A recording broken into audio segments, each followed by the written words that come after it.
Yeah, hey, Chris, good morning to you. So I've always respected Mother Nature. I've always said that. And after being in a wind tunnel this week, I really do. I can personally say I know what it feels like to be in winds 100 miles an hour.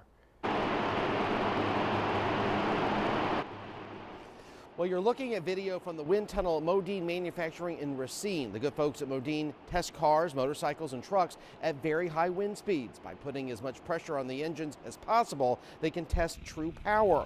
Only instead of vehicles, it was yours truly. I guess I passed the mustard because I was able to handle speeds, again, 100 miles an hour. Keep the low center of gravity and lean forward as much as you can.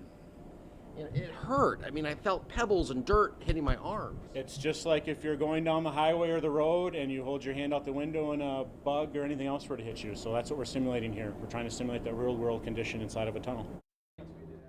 Well, in case you were wondering, the top speeds in this tunnel can get up to 130 miles an hour. And as I keep mentioning to everybody, if I like doing lunges in the gym a little bit better, I probably could have gotten to 110. Who knows? And by the way, I have to mention, photojournalist Carolyn Bakemeyer was in the chamber with me, and she got up to 80 miles an hour. Yeah, and she's small.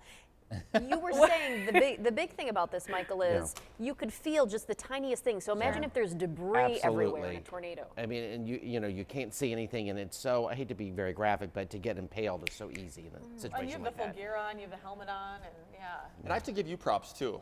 Drew Burgoyne only got up to 90 miles an hour. Sorry, Drew, but bust him out.